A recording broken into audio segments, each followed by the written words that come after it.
Daerah parietalis di sini, lobus parietalis di tengah, persis tengah. Di situ ada program watak Allah kasih dengan kekuatan dan kelemahannya, dan ada program bakat, ya. Dan setiap orang itu menurut ya Howard Gardner.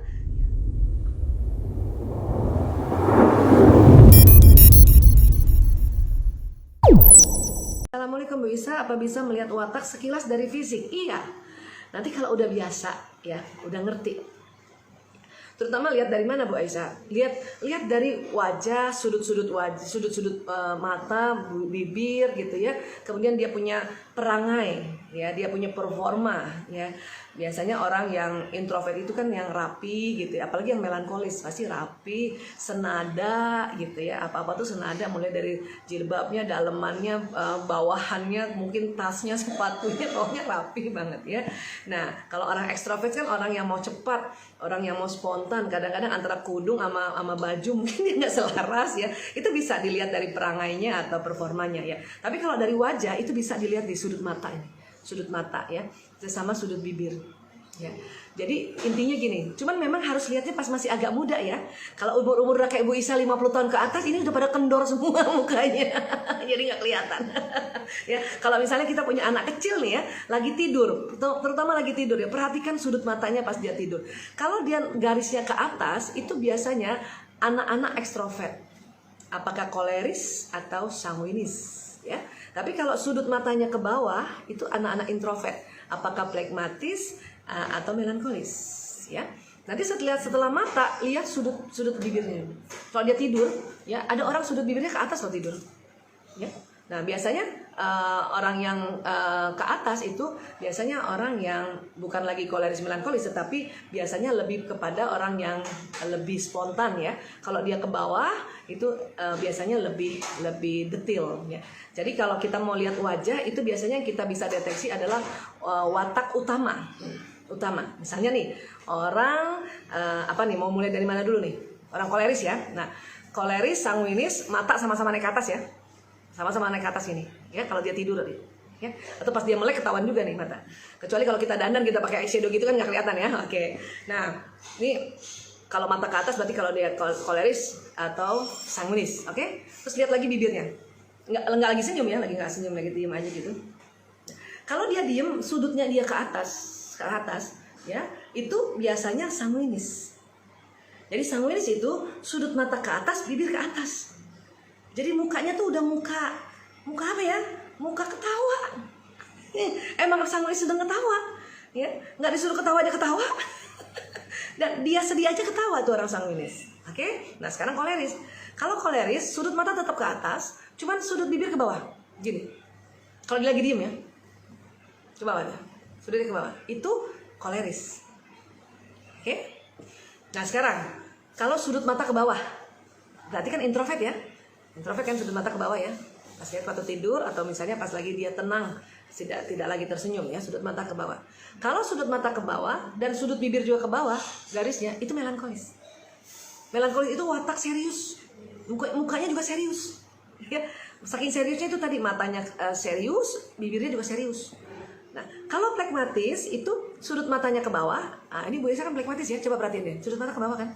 Kalau udah pakai eyeliner nih, tetap aja ke bawah. Kelihatan tuh ke bawah. Apalagi udah 52 tahun. Udah kendor. Ke bawah, terus sudut bibir ya, itu ke atas. Ini diem aja. Jadi sudutnya ke atas. Itu phlegmatis. Oke? Jadi, dan nanti kalau kita sudah tahu patokan-patokannya ya, tentu kita sudah terbiasa juga nanti melihat. Itu enaknya. Sehingga kita mengerti bahwa saya tipe wataknya ini, pasangan saya ini, anak saya ini. Dan nanti bagaimana menghadapinya, kita akan belajar lagi di 2 pekan berikutnya dan 2 pekan berikutnya. Oke? Oke, ini nggak rasa ya udah jam berapa ini ya? Oh, berapa menit lagi? 10 menit lagi. Waduh, nggak rasa ya, kita ngobrol-ngobrol gini nggak rasa ternyata ya. Oke, sekarang kita lihat lagi apa ini? Oke. Ya, ada yang tanya juga tentang ada nggak referensi untuk watak. Itu banyak kok, buku-buku tentang watak banyak. Ya, memang yang paling gampang dipelajari itu personality plus. Ya, personality plus itu gampang, cari personality plus itu langsung ya, banyak banget tuh buku-buku tentang watak ya. Yang senang baca, mangga sok atau baca di situ ya. Ya, sebentar. Nah, coba dicek. Oke, siapa nih ya? Mbak Dina Rusyana. Ibu, saya mau tanya, watak kita ini bisa turunan orang tua nggak ya? Iya, ya iya. Tadi kan dari awal saya sudah sampaikan, watak itu genetik, turun. Dibawa di mana sih watak itu? Di kromosom. Di kromosom dari turunan ayah dan ibu. Tapi nggak mesti ayah pas banget ayah ibu kita gitu.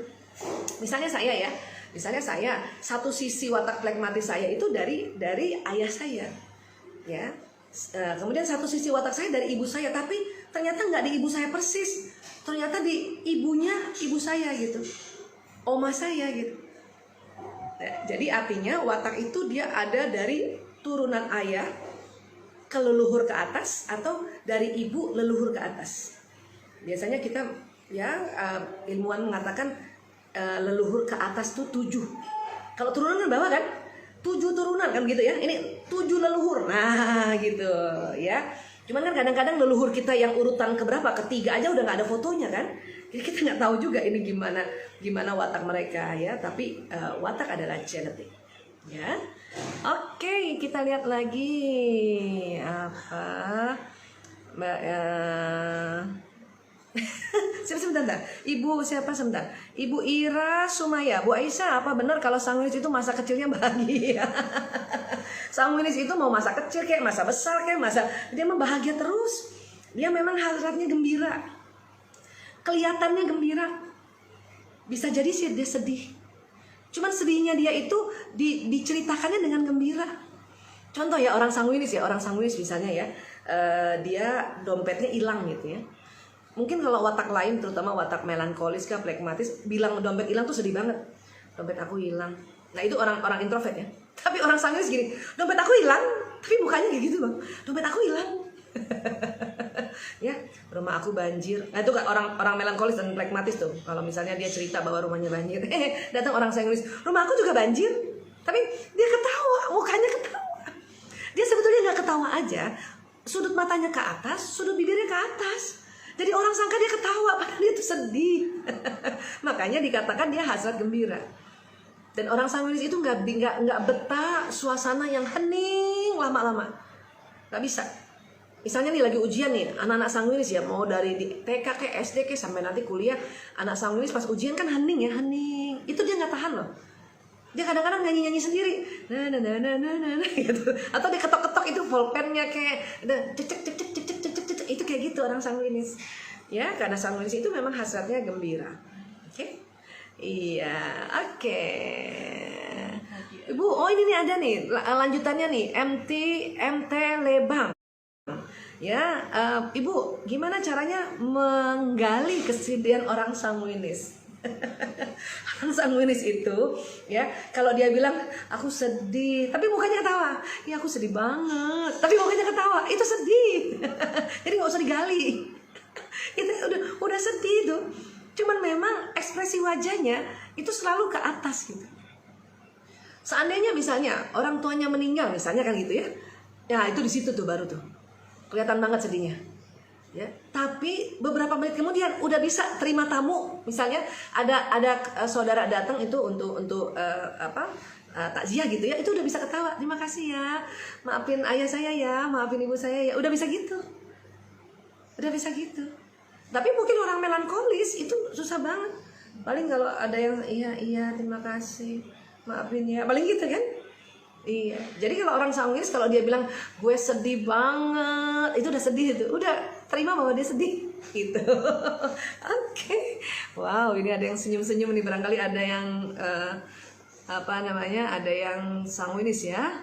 Ada yang tanya tentang istri, sabar ya Pak ya. Nanti 4 minggu lagi kita bahas tentang istri, oke?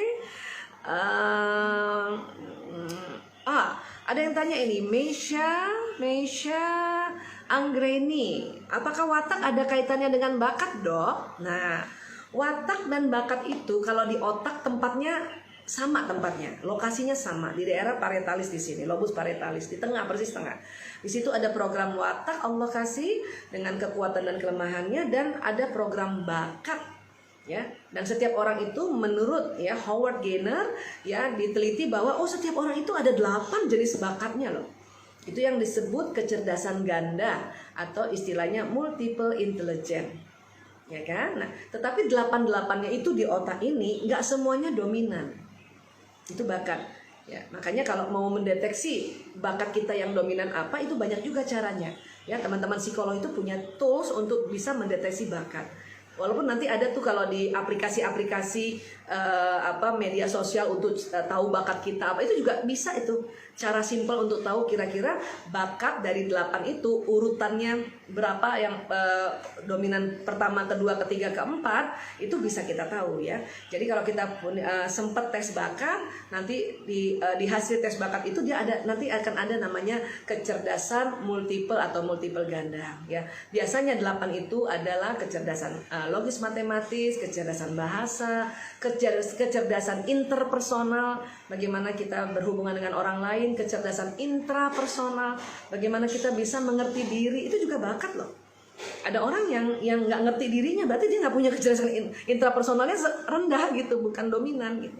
Apalagi kecerdasan musikalis, ya pemain musik itu kecerdasan musikalisnya pasti dominan. Ya, apalagi kecerdasan naturalis yang senang dengan tanaman, kemudian hewan, dan senang masak gitu ya. Nah itu biasanya kecerdasan naturalis. Ya. Apalagi kecerdasan logis matematis. Ya, nah kecerdasan logis matematis ini yaitu bakat jago matematika. Jadi anak saya tuh selalu bilang, Bu, ada teman aku jago banget ya matematika. Saya bilang itu kemungkinan besar dia punya kecerdasan logis matematisnya dominan. Nah, kayak gitu. Ya. Nah kalau dengan kaitannya watak bisa nggak Bu Isa? Bisa, karena dia satu lokasi. Rata-rata orang melankolis dan pragmatis dia punya kecerdasan logis matematisnya tinggi dibanding koleris sanguinis gitu. Koleris sanguinis itu yang tinggi kecerdasannya apa? Kecerdasan bahasa, ya, kecerdasan linguistik itu rata-rata ya. Kemudian ada lagi kecerdasan kinestetik, senang olahraga, senang nari dan sebagainya. Nah, kalau kinestetik bisa ada di ekstrovert, bisa ada juga di introvert. Ya. Kecerdasan musikalis, nah kecerdasan musikalis itu tidak melihat watak. Ya, bisa di ekstrovert, bisa di introvert. Hanya memang kecerdasan musikalis pada orang introvert tentu dia akan jauh lebih detail. Ya, kecerdasan musikalis pada orang ekstrovert tentu jauh lebih yang bervariasi atau lebih spontan, dia punya kecerdasan musikalisnya.